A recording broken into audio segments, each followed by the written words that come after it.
Israel ഈജിപ്തിൽ നിന്ന് വരും വഴി മരുഭൂമിയിൽ കൂടി എവിടെ വരെയാണെത്തിയത്? ചെങ്കടൽ വരെ. യുദ്ധത്തിനൊരുങ്ങി എഫ്രായിംകാർ എവിടേക്കാണ് ചെന്നത്? സഫോണിലേക്ക്.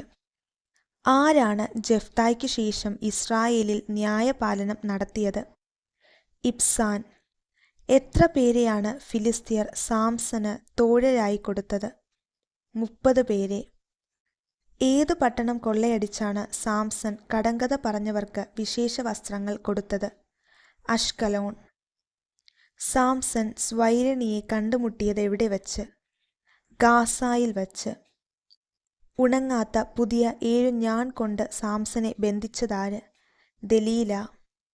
എവിടെയാണ് കൊത്തുവിഗ്രഹവും വാർപ്പ് വിഗ്രഹവും പ്രതിഷ്ഠിച്ചത്? മിക്കായുടെ ഭവനത്തിൽ. അനുനയം പറഞ്ഞ് ഉപനാരിയെ തിരികെ കൊണ്ടുവരാൻ ഇറങ്ങിത്തിരിച്ച ലേവ്യന്റെ കൂടെ ഉണ്ടായിരുന്നതാര്? ഒരു വേലക്കാരൻ. ഖഡ്ഗധാരികളുടെ ഒരു കാലാൾപ്പട എത്ര പേരടങ്ങിയതായിരുന്നു? 4 ലക്ഷം. ഇസ്രായേൽ എവിടേക്ക് പോയിരിക്കുന്നുവെന്നാണ് ബെഞ്ചമിൻ ഗോത്രക്കാർ കേട്ടത്? മിസ്പായിൽ. ഇസ്രായേൽ ജനം എവിടെയാണ് ബെഞ്ചമിൻ ഗോത്രത്തിനെതിരായി അണിനിരന്നത്? ഗിബയായിൽ. കർത്താവ് നിരീക്ഷിക്കുന്നതെന്ത്? കാലത്തിൻ്റെ സൂചനകൾ. യഥാസമയം സ്വധർമ്മം അനുഷ്ഠിക്കുവാൻ കർത്താവ് സൃഷ്ടിച്ചതെന്തിനെ? ചന്ദ്രനെ. ചൂടുകൊണ്ട് ദഹിക്കുന്നതെന്ത്? പർവ്വതങ്ങൾ. അത്യുന്നതൻ ഭൂമിയിൽ ഉപ്പുപോലെ വിതറുന്നതെന്ത്? തുഷാരം.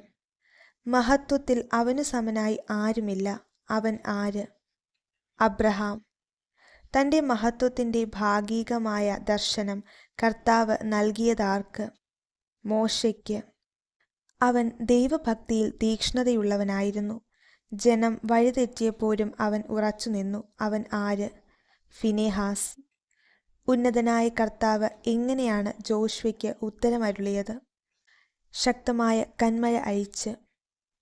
നിദ്ര പ്രാപിച്ചതിനു ശേഷം സാമുവേൽ പ്രവചിച്ചതെന്ത്? രാജാവിൻ്റെ മരണം. ദാവീദ് ഗോലിയാത്തിനെ കൊന്ന് ആരുടെ അപമാനമാണ് നീക്കിയത്?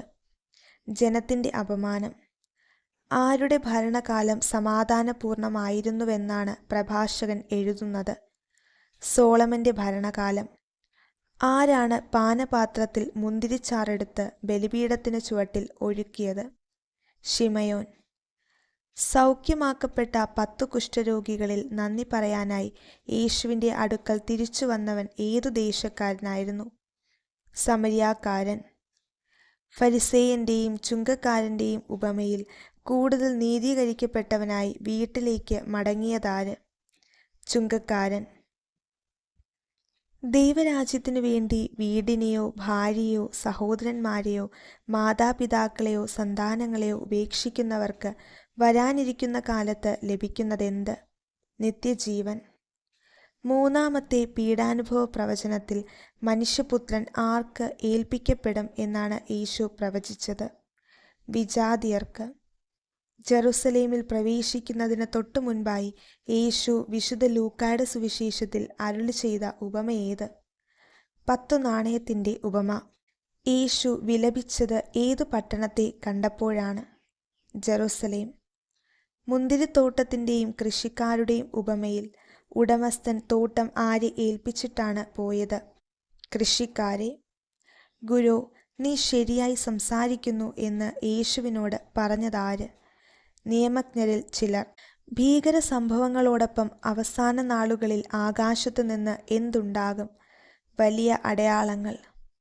ജെറുസലേമിൽ എത്തിച്ചേർന്ന യേശു രാത്രികാലങ്ങളിൽ വിശ്രമിച്ചത് എവിടെയായിരുന്നു? ഒലിവ് മലയിൽ. സെഹിയോൻ മാളിക മുറിയിൽ യേശുവിനോടൊപ്പം പെസഹ ഭക്ഷണത്തിനിരുന്നവർ ആരായിരുന്നു? അപ്പസ്തോലന്മാർ. വിജാതിയരുടെ മേൽ അവരുടെ രാജാക്കന്മാർ എന്താണ് അടിച്ചേൽപ്പിക്കുന്നത്? ആധിപത്യം. താൻ ആരോടുകൂടെ എണ്ണപ്പെട്ടു എന്നെഴുതപ്പെട്ടിരിക്കുന്നതാണ് നിവർത്തിയാകേണ്ടിയിരിക്കുന്നതെന്ന് യേശു പ്രഖ്യാപിച്ചത് നിയമലംഘകരോടുകൂടെ. ഗെത്സമനിയിൽ വച്ച് യേശുവിനെ ബന്ധിക്കുവാനായി വന്നവരുടെ കയ്യിലുണ്ടായിരുന്ന ആയുധങ്ങൾ എന്തെല്ലാം? വാളും വടിയും. യേശുവിനെ ബന്ധനസ്ഥനാക്കി പ്രധാനാചാര്യന്റെ വീട്ടിലേക്ക് കൊണ്ടുപോയപ്പോൾ അവിടുത്തെ അകലത്തിൽ അനുഗമിച്ച അപ്പസ്തോലനാര്? പത്രോസ്. ലൂക്ക 22:69 സമാനമായ വിശുദ്ധ ഗ്രന്ഥഭാഗം ഏത്? സങ്കീർത്തനങ്ങൾ 110:1. മരണശിക്ഷ അർഹിക്കുന്ന ഒരു കുറ്റവും യേശുവിൽ കാണാത്തതുകൊണ്ട് യേശുവിന് എന്തു ശിക്ഷ നൽകാനാണ് പീലാത്തോസ് ആഗ്രഹിച്ചത്? ചമ്മട്ടി കൊണ്ട് അടിച്ച് വിട്ടയക്കുക. എഫേസൂസുകാർക്ക് ലേഖനം എഴുതപ്പെടുന്നത് എവിടെ വച്ചാണ്? റോമായിൽ വച്ച്. സത്യത്തിന്റെ വചനം ശ്രവിക്കുകയും ക്രിസ്തുവിൽ വിശ്വസിക്കുകയും ചെയ്തവർ എഫേസൂസുകാർ അവനിൽ മുദ്രിതരായിരിക്കുന്നത് ആരാലാണ്? വാഗ്ദാനം ചെയ്യപ്പെട്ട പരിശുദ്ധാത്മാവിനാൽ.